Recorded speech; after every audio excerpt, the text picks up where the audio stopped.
কারণ সাইপ্রাসে অর্থাৎ যুক্তরাজ্যের একটি ঘাঁটিতে সম্ভবত আঘাত করা হয়েছে, যে কারণে সাইপ্রাসে পাঠাচ্ছে।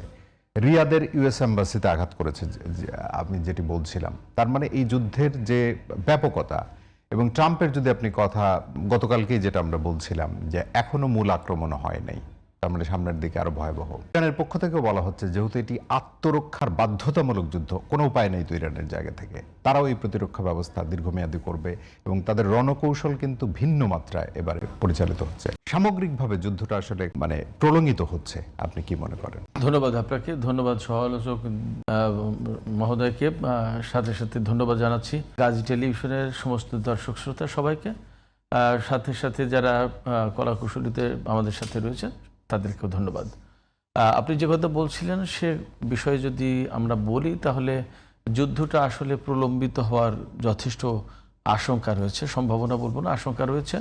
এবং এই যুদ্ধ প্রলম্বিত করলে ইরানের দিক দিয়ে কৌশলগতভাবে লাভ হতে পারে, কারণ ইরান তো যুদ্ধ করেনি, শুরু করেন, যুদ্ধ তার উপর চাপিয়ে দেওয়া হয়েছে। যখন যুদ্ধ চাপিয়ে দেওয়া হয়েছে তখন তাকে স্বাভাবিকভাবে তার অস্তিত্ব রক্ষার জন্য, তার স্বার্থ রক্ষার জন্য, তার সমস্ত সবকিছু টিকিয়ে রাখার জন্য যুদ্ধটা করতে হচ্ছে। এখন এই যুদ্ধ যখন করতেই হচ্ছে তখন তাহলে শুধুমাত্র এইরকম আর করার দরকার নেই, এটা ইরানেরই চিন্তা বা সিদ্ধান্ত। এবারও 2 দিন 3 দিন যুদ্ধ করলাম, একটা যুদ্ধবিরতি হলো, আবার কিছুদিন পরে আবার তারা আসলো, আবার যুদ্ধ করলাম, এইভাবে আর করতে চায় না ইরান।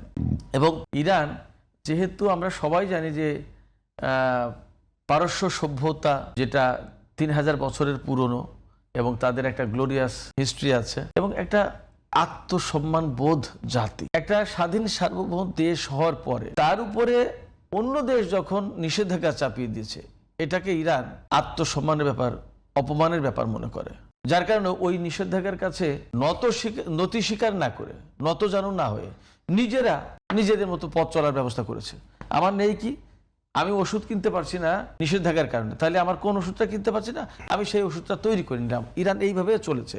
তার মানে যারা নিষেধাজ্ঞা দিচ্ছে, যারা চাপ সৃষ্টি করছে, যারা অপমান করার চেষ্টা করছে, যারা তাকে আটকে দেওয়ার চেষ্টা করছে, তার কাছে নত জানু না হয়ে, নতি স্বীকার না করে সে নিজের স্বাবলম্বী হওয়ার পথ খুঁজে নিচ্ছে। এটা মূলত এবং প্রধানত আত্মসম্মানের জায়গা থেকে। তো সেই জায়গায় এই যে যুদ্ধটা চাপিয়ে দেওয়া হয়েছে, এখন সে চিন্তা করছে বারবার যখন আমার উপর এইভাবে যুদ্ধ চাপিয়ে দেয়, তাহলে বারবার যাতে যুদ্ধ চাপিয়ে দিতে না পারে, এবং সেই ব্যবস্থার অংশ হিসেবে এবার ইসরায়েল এবং আমেরিকা যাতে এইরকম যুদ্ধ চাপিয়ে না দিতে পারে তার ব্যবস্থা নিয়েছে।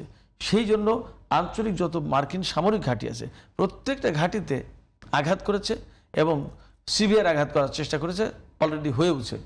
আমরা এরই মধ্যে গণমাধ্যম কল্যাণে জানি যে বাহরাইনে 5ম নৌঘাঁটি একেবারেই শেষ। কাতারে সেন্টকমের যে হেডকোয়ার্টার আছে, আলুদিয়েত ঘাঁটি, যেটা মধ্যপ্রাচ্যের সবচেয়ে বড় মার্কিন এয়ারবেস, সেটা ধ্বংস করে দিয়েছে মোটামুটি ভাবে, আমরা খবর পাচ্ছি। যা সৌদি আরবে আরামকোর, এর ভিতরে আরামকোর ব্যাপারটা ভিন্ন। কুয়েত, সৌদি আরব এবং সংযুক্ত আরব আমিরাতে মার্কিন দূতাবাসে হামলা হয়েছে। তার মানে দাঁড়াচ্ছে যে এখান থেকে শুধুমাত্র সামরিক স্থাপনায় হামলা না, মার্কিন যত স্বার্থ আছে তার প্রত্যেকটি বৈধ টার্গেট।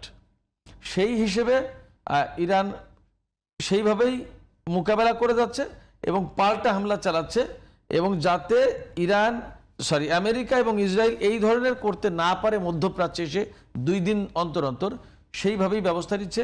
এবং এখানে আমি যা মনে করি, কিন্তু এই যে আপনি বলছিলেন, মানে ছোট করে যদি জানি, মানে এই ক্ষেত্রে আপনি যদি মধ্যপ্রাচ্যের দেশগুলোর কথা বলেন, সেখানে ইরানের তো আসলে এক ধরনের বরাবরই সে একাই আসলে লড়েছে আমেরিকার বিরুদ্ধে, চোখে চোখ রেখে। কারণ মধ্যপ্রাচ্যের অন্য দেশগুলো তো আসলে তার পক্ষে লড়ছে না, বরং আমেরিকার। এই জায়গাটা বলতে চাইছিলাম আমি, এখানে আসছে। এখানে মজার ব্যাপার যেটা খেয়াল করুন, মার্কিন স্বার্থ আছে, ধরুন দূতাবাস, এই দূতাবাস তো